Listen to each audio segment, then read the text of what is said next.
ল কলেজে ছাত্রীকে গণধর্ষণের অভিযোগ। গ্রেফতারির আগে ফান রোডে যায় অভিযুক্ত মনোজিৎ এবং জায়েব। কি কারণে ফান রোডে গিয়েছিল মনোজিতরা? কেনই বা গ্রেফতারির আগে সাউথ ক্যালকাটা ল কলেজের প্রিন্সিপালের সঙ্গে ফোনে কথা বলতে হয়েছিল মনোজিৎকে? তদন্তে পুলিশ।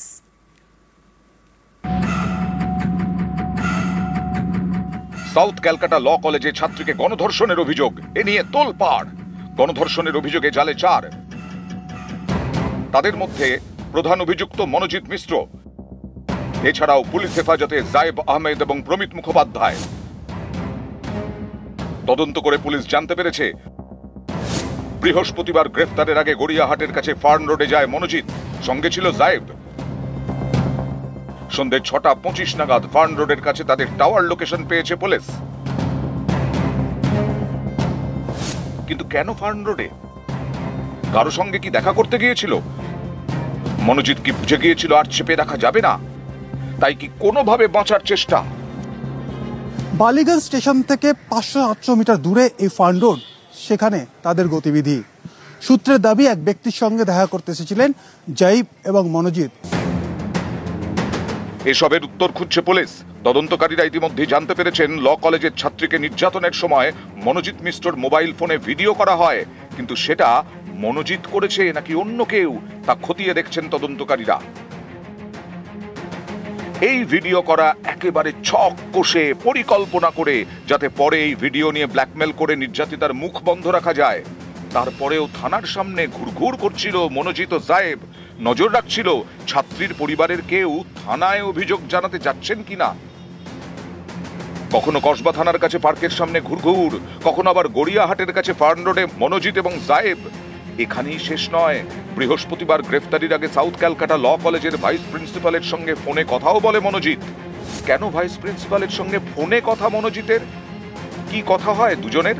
খতিয়ে দেখছেন তদন্তকারীরা। সোমবার ভাইস প্রিন্সিপাল নয়না চট্টোপাধ্যায়কে পুলিশ জিজ্ঞাসাবাদও করে। সাউথ ক্যালকাটা ল কলেজের ধৃতদের বিরুদ্ধে একাধিক মামলা। আগে ভারতীয় ন্যায় সংহিতার 3টি ধারায় মামলা রুজু করে পুলিশ। 70-এর 1 নম্বর ধারায় গণধর্ষণ, 127-এর 2 নম্বর ধারায় আটকে রাখা, 3-এর 5 নম্বর ধারায় একই উদ্দেশ্যে ঘটানো অপরাধ। এই 3টি ধারার সঙ্গে আরো 6টি ধারা যুক্ত করল পুলিশ। 118-এর 1 নম্বর ধারায় অস্ত্র দিয়ে আঘাত, 77 নম্বর ধারায় যৌন নির্যাতনের সাক্ষী থাকা, 351-র 3 নম্বর ধারায় ষড়যন্ত্র, 140-এর 3 নম্বর ধারায় অপহরণ, 140-এর 4 নম্বর ধারায় জোর করে আটকে রেখে মারধর অথবা নির্যাতন এবং 142 নম্বর ধারায় ঘরের মধ্যে আটকে রাখা। এই সব অভিযোগেও এবার মামলা রুজু করেছে পুলিশ। নিউজ 18 বাংলা। 26-এ বিজেপির নতুন ক্যাপ্টেন, নতুন রাজ্য সভাপতি শ্রমিক ভট্টাচার্য। দায়িত্ব পেয়েই শ্রমিকের গলায় টিম গেম। ভোট অপচয় করতে নারা জনতা, দাবি শ্রমিকের। দলে কোনো বিভেদ নেই, এমনটাও দাবি করলেন শ্রমিক ভট্টাচার্য। 26-এর নির্বাচনের আগে বিজেপির বা রাজ্য বিজেপির ব্যাটন শ্রমিক ভট্টাচার্যের কাঁধে। এখন বলাই যায় 26-এর নির্বাচনের আগে দল কোন গতিতে এগোবে। আমরা যৌথ দায়িত্ব, যৌথ নেতৃত্বে বিশ্বাস করি। পুরোটাই একটা টিম গেম। আমি আগেও বলেছি, আবার বলছি, 2026-এর যে নির্বাচন, সেই নির্বাচনে কার্যত কোনো রাজনৈতিক দলের বিশেষ কিছু করার নেই। বাইনারি সেট করে দিয়েছে মানুষ 2019-এ। কালীগঞ্জের উপনির্বাচন পর্যন্ত সেই বাইনারি অটুট আছে। মানুষ দেখেছেন ভোটের অপচয় আর করা যাবে না।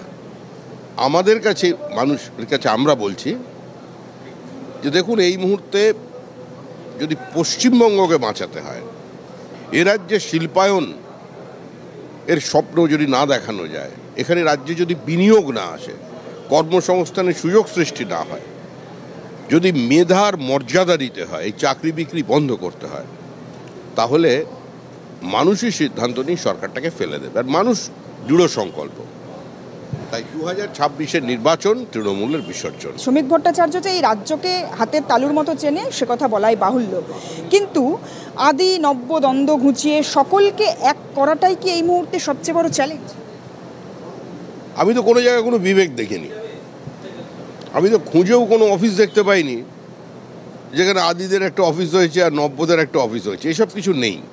যারা সক্রিয় তারাই বিজেপি, যার হাতে বিজেপির পতাকা থাকবে সেই বিজেপি। 80-র দশক থেকে যারা বিজেপি করেছেন, যারা হয়তো শারীরিকভাবে এখনো সক্ষম আছেন, তারা সবাই এই নির্বাচনে কাজ করবে। ঐক্যবদ্ধ বিজেপি মানুষ দেখতে পাবে। বিজেপি ঐক্যবদ্ধ ছিল, আছে এবং ভবিষ্যতেও থাকবে।